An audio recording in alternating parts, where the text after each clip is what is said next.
And we're back. This time we're going to try doing a draft so we can kind of practice our limited skills. We're doing a Gatecrash 8-4, so if we lose, we are out. Let's hope we do well. And here's an obs of that. This is a card I'd love to have more of, plus it's a very, very good card for limited. So I'm going to go ahead and take this and not do much looking beyond that. If I were not taking it, Crown Talk is quite good. 4-3 for 4 is just good enough on its own, plus it's got an upside. White of Precinct 6 keeps going up in my estimation. That and Basilicus Creature are both very good. Call of the Nightwing. I had a hard time knowing where to put it originally, but I've been seeing it enough that I actually really like where it's at. If nothing else, you can create one and put a you can cipher it onto itself. And unless your opponent's deck has a way to deal with flyers, that's just going to be an ever-growing army that's going to kill them. I always do cost sorting because it's much more interesting and helpful to me than colors. And we'll see how we can get. So we've got one bomb. We don't necessarily have to play it. People keep saying we're not married to it, but I don't know. I'd like to play it. Let's see if I can adjust this. No. Night of Obligation is very good.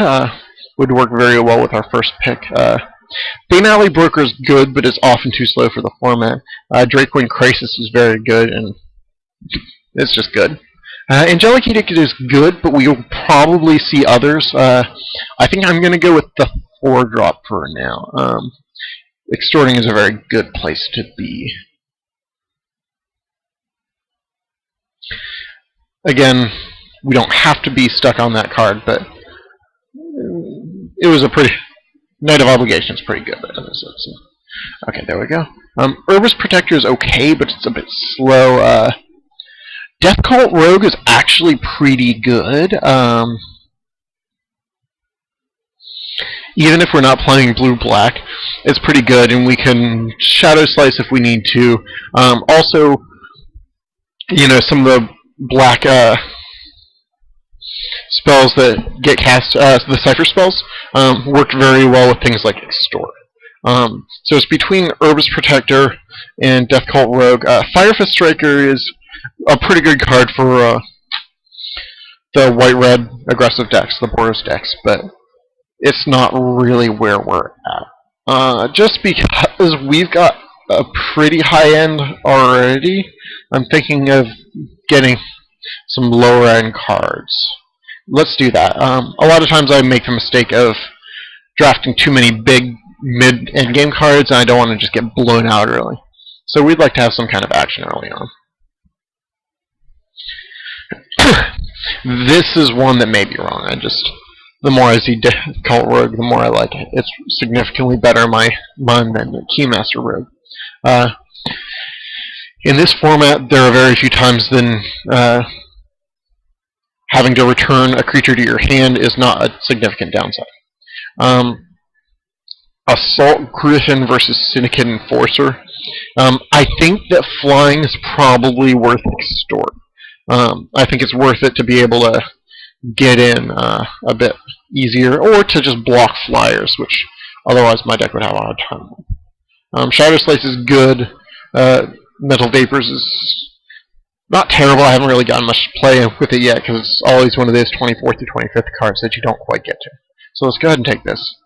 Take the Assault Griffin. Again, I'm looking for more low drops. Removal is key, and I haven't seen any.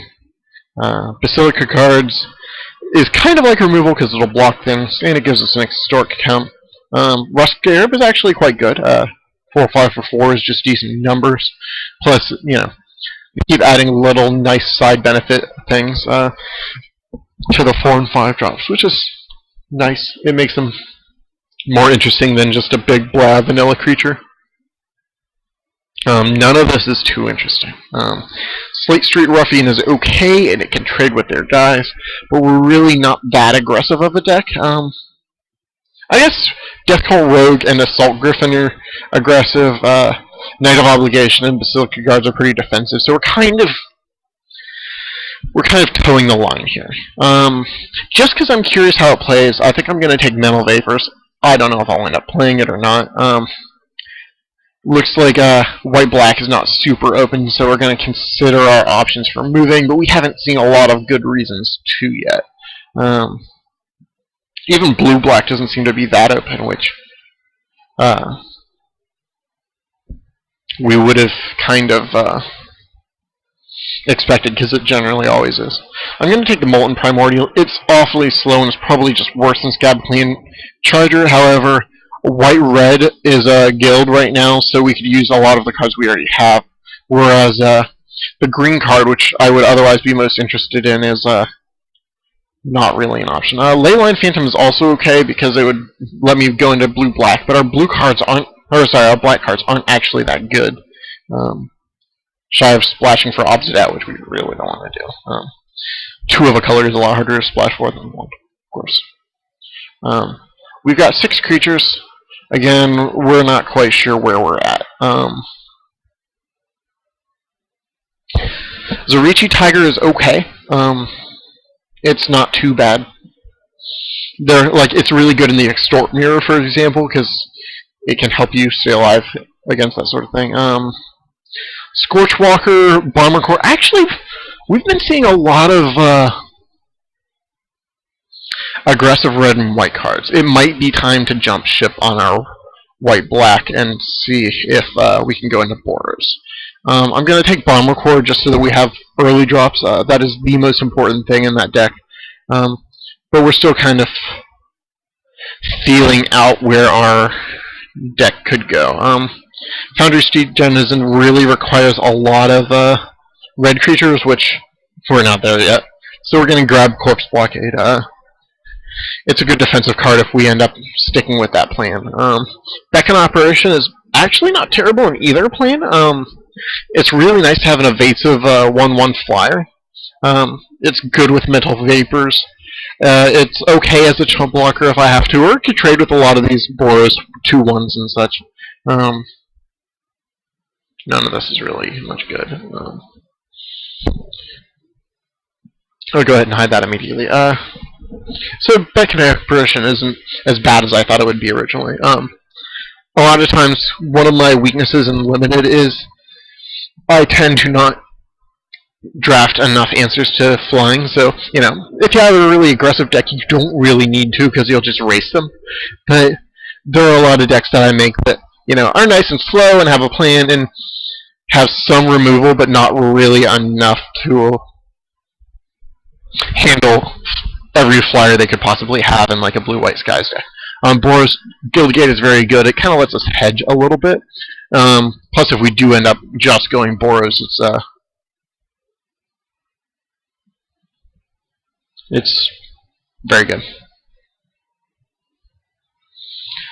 Okay, so we're still not sure where we are. We're pretty happy we started this draft today, just because we got Obsidat. Obsidat's currently going for, I think, 10 to 12 tickets, so it mostly paid for this draft already, which is nice. I keep doing drafts where like I don't see a card that's worth more than like 25 cents, which, you know, tends to make it hard to win the draft, because if you don't see any good cards, then it's difficult. But it also makes it hard to pay for the draft, just because you're not getting any freebies ever.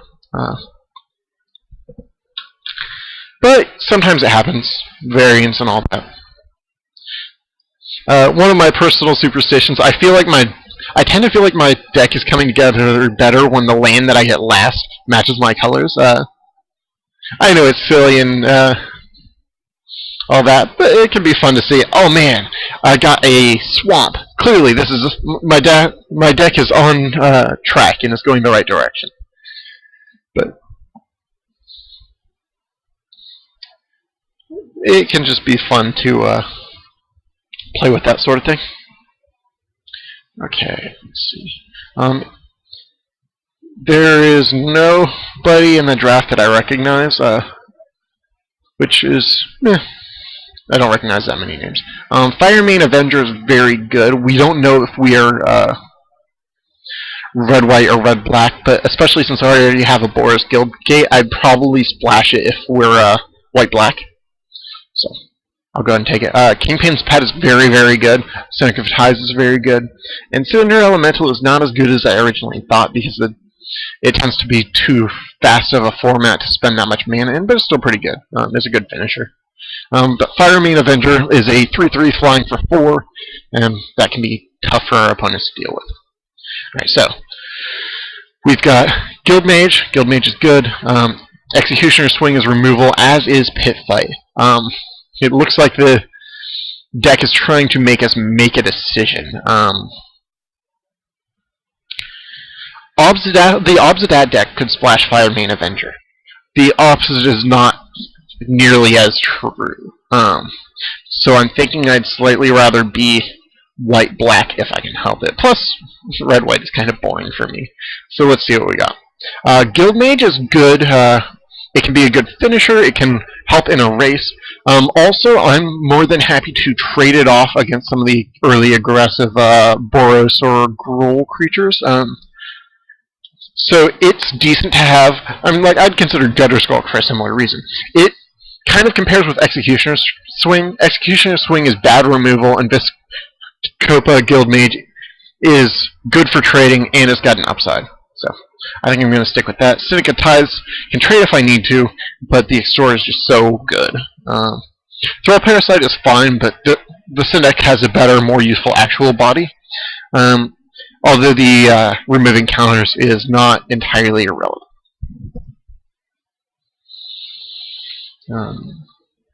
Orzhov Guildgate can help my mana a little bit. I could give more Bomber Cores. Dutiful Thrall, though, is probably the best card here, because it just helps us block and stay alive. I would not mind having a Black-White Guildgate. I don't even have enough for my standard deck right yet. I know they're super cheap. I could pick one up for 15 cents or something, but for right now, I'm just going to focus on what I'm actually using. Okay, so if I am mostly white-black splashing red for Fire Main Avenger, I'm going to be dropping Molten Primordial. It's awfully slow, plus if the mana is difficult too, then that's a problem. I'll also be hiding Bomber Core because you don't want your early drops to be requiring your splash color. Basically, you can assume that you're not going to get your splash color till turn, 6 or 7 or whenever. So you don't want to have cards that you want to play earlier than that. Shadow Slice is good here. We've got a decent number of evasive creatures. We've got some blockers, and we also have some Death Cult Road. We've got a couple of flyers, so that's tempting. The Guildgate is also tempting just for fixing mana. This time I'm going to take the Guildgate. I'm not set on Shadow Slice, and I'd like to have a very consistent deck despite splashes, so we'll see how much mana fixing we can get. I feel like our deck isn't that powerful apart from our 2 bombs, but we're going to see how far we can go with it. Yeah, it's looking like Boros is kind of open. Madcap Skills is very good. Towering Thunderfist is not terrible. Sky Knight Legionnaire is just very good. I could take another Beacon Apparition, but I'm not set on the first one. Hands of Binding seems like it's not actually terrible in the right, like, black-white deck for splashing, because if you've got a lot of the 1/2 flying bats, you can maybe hold them down, but really Sky Knight Legionnaire is a lot better. And I'm not 100% sold on running my black right here. So I'm kind of hedging. I might have a hard time getting enough playables just because I'm not really picking a side, but I really haven't been seeing that many good picks to decide me. So we're going to kind of pick the best cards we can and try and go for it. Shielded Passage is not great. Act of Treason is okay as a finisher, but this really isn't a deck aggressive enough to take advantage of it. However, if we cut our black, our deck looks a lot more aggressive. So I'm going to go ahead and take Act of Treason just because it's the best card here. That Bio-Visionary I got 2 of in my last draft and didn't end up playing either, despite being close to the colors. But it just wasn't good enough.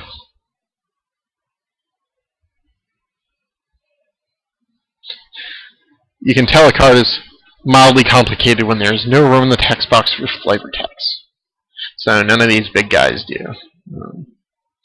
As you get lower, it starts to have cards that are simple enough to fit it in, and it seems like this is about the borderline of where they're willing to put in flavor text.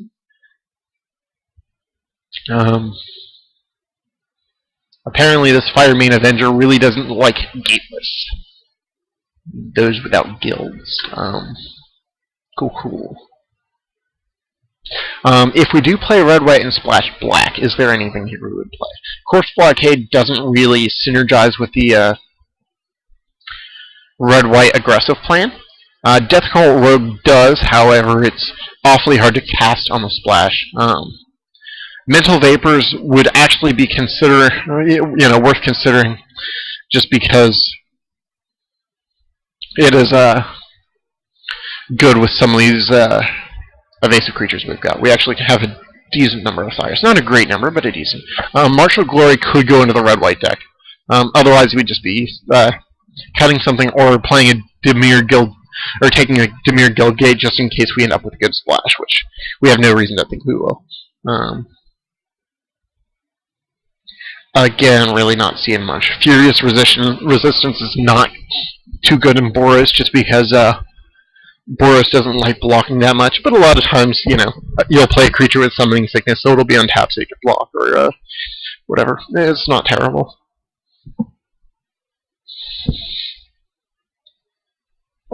Okay. Let's see. Just a second. All of these cards are pretty bad. Verdant Haven is good, but it's not what we're going to play. Do I want a Thespian Stage? It's not worth anything, and there's no deck in Standard that I'd play it in, so let's go ahead and cut a Verdant Haven.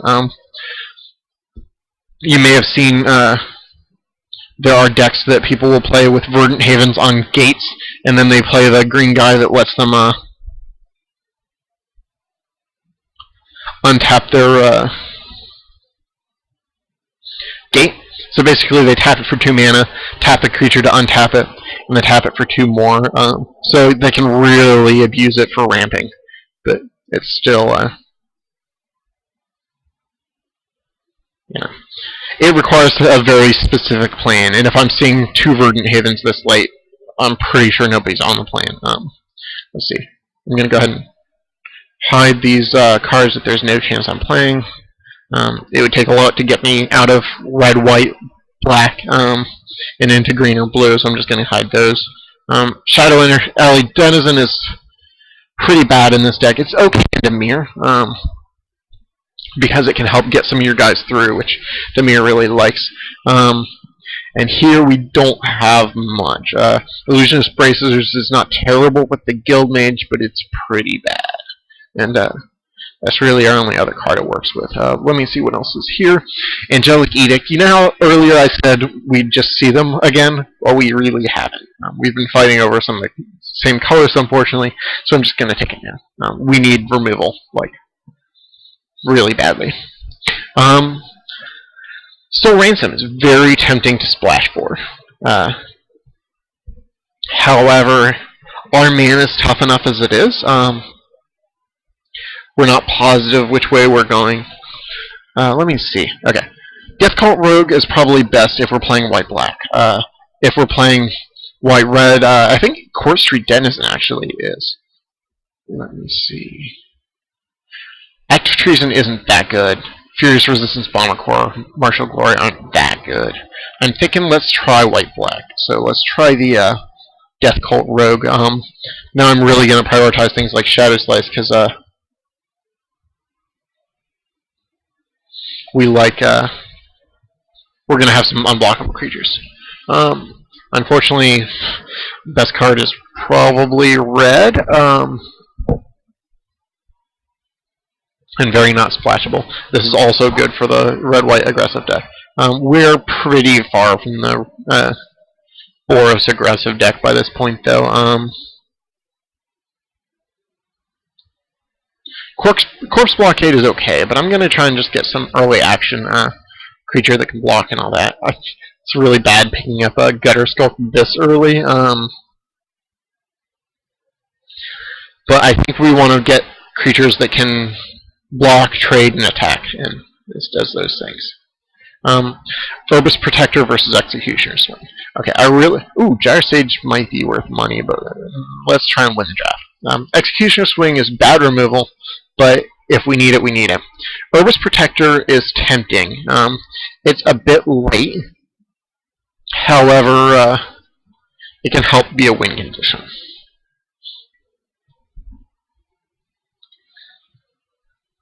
I hate to say it. Let's go ahead and take the Executioner Swing. It's bad removal, but we really need removal right now. I'm going to go ahead and start hiding the red to see what our deck looks like without it. Okay, I know I say I like Death Cult Rogues, but this is getting silly. That said, Orzhov Keyrune is actually pretty good here. So I'm going to go ahead and get that. That'll help us ramp up to our 5s. It also has lifelink to help out if we need it to block. I wouldn't mind having another Death Cult Rogue, but you need things that are bigger than 2/2 for 3, in addition to just those guys. Boros Keyrune helps with our splash. If any of the rest of this were playable, I'd probably take it, but nothing else really is in our deck. Paranoid Delusions might have a deck. Cling Anemones is not terrible in Dimir, but really it's not what we're looking for. Alright, let's go ahead and hide these. This. Hide this. Yeah, we can use some more playables. It is very sad that in my first recorded draft, it's just this bad. Yeah, none of this is very bad for me. Purge the Profane is not the worst. I've had some luck with Hold the Gates, actually. It helps in creature combat, but also it just helps with vigilance. Like, some of my evasive creatures can get in and also threaten to block. I don't think that's really the plane we're going. I'm going to grab Purge the Profane right now, just in case we need it to make them discard, like, removal spells or something that they're holding on for late, like bombs. It's really scary seeing Drake Queen Crassus come this late. Maybe we should have been some kind of green, maybe green, yeah, the amount of green we're seeing is kind of disgusting. So that's a problem. However, we'll be happy to take a Smite, kind of get some of that removal we want. We only have 14 creatures, so it's not ideal to take Smites here, but we're doing the best we can. I'd like to cut the Sky Knight Legionnaire because it's going to be a rough splash. But again, I'd honestly like to cut most of my deck. And at least we have Boros Keyrune and Guildgate for splashing if we need it. I wouldn't mind cutting the Boros Keyrune because you really want to have red mana to be able to actually use it. A 3 mana ramp is not all that good in this format, by which I mean it's bad, especially because we don't have many 5-drops or ramping. But again, if we only see really bad cards, we only take really bad cards. Yeah, I'm pretty sure that this does not work with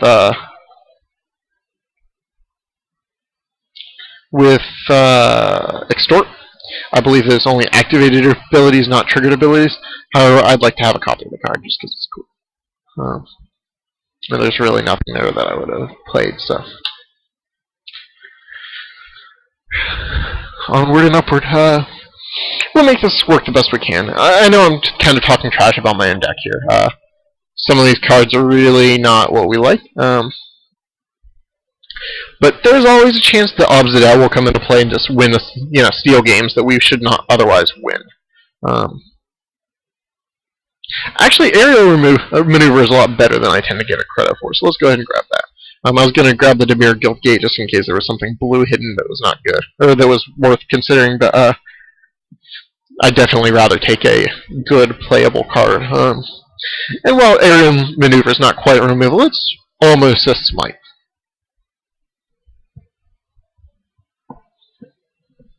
Plus it can help us block flyers that we would not otherwise be able to block, so sometimes it's better than fly. Smite. Miming Slime is actually good, so I'll cut it from my opponents. I really like drafting shiny lands, but now is not the time.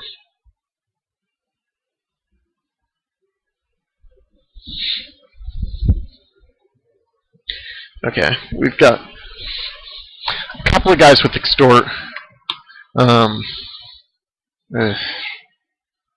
Slaughterhorn is a good card. Skyblinder Staff I could see siding in against a very flyer-heavy deck. However, seems pretty unlikely. So I'm going to go ahead and cut the Slaughterhorn so nobody else gets it. Maybe I should have taken the more fringe playable card because we're really grasping at straws here. But we'll do what we can. Alpha Authority, I've actually had some luck in a Dimir deck splashing it. Getting your creatures with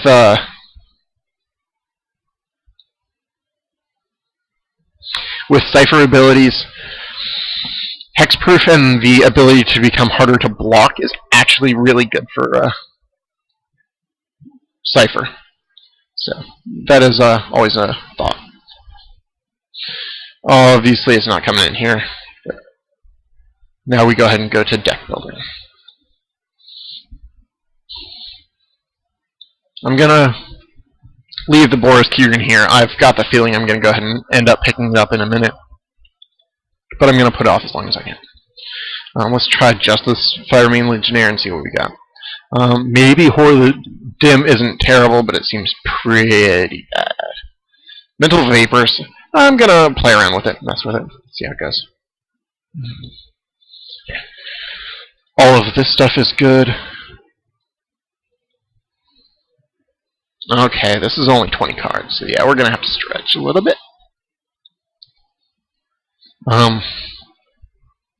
We could run 18 lands, but we don't really have anything super expensive or that tight on the mana base. So it's not great. How many black creatures do we have for Shadow Alley Denizen? Not many. Most of our creatures are actually white. So sadly, I'm going to have to go into more of the Boros plane than I'd liked. Now that I'm splashing the third color more heavily, I may run 18 lands. That may be correct in order to have red for these cards when we need them. This is only 13 creatures, which I don't like, though. But we don't have any great options. And the 2 key runes both together can count as creatures if we need to, so maybe we can use those to get our battalion for Firemane Avenger. I can stop complaining, but again, we'll see how well this goes. Alright, these blues, we don't need them. They're actually just set for Death Cult Road, so I'm going to go ahead and cut those. Okay, so we've got 1, 2 sources in deck already for red, and we've got 2 red things that we'd like mid-game. So let's try maybe 4, see how that goes. 1 second. Okay, so this is 12, 14. So we need 2 more lands. Both of these are white, one of them is black. So we've got 9 white, that's not bad. This is currently 6, 7, 8 black. That's okay, I'd rather have another for the Death Cult Rogues. Let me see. Am I willing to go down to 3 red for these 2? Or to cut some of my white? Actually, most of my white commitment is not that heavy.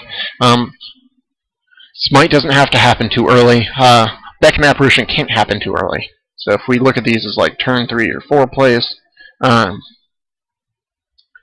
okay, we still have a decent amount of early on. That's also a later play. And so is this. So yes, we need white reliably, however, we only need 1 of it. Both of our key runes generate white. Both of these do. I'm going to go down to 6. That'll give us 8 with the guild gates or 10 with the key runes. And a total of 10 swamps. Again, this is mostly just for the Death Cult Rogues. But let's see how it goes. I'm going to go ahead and submit. I'm going to pause the video and we'll be back for round 1.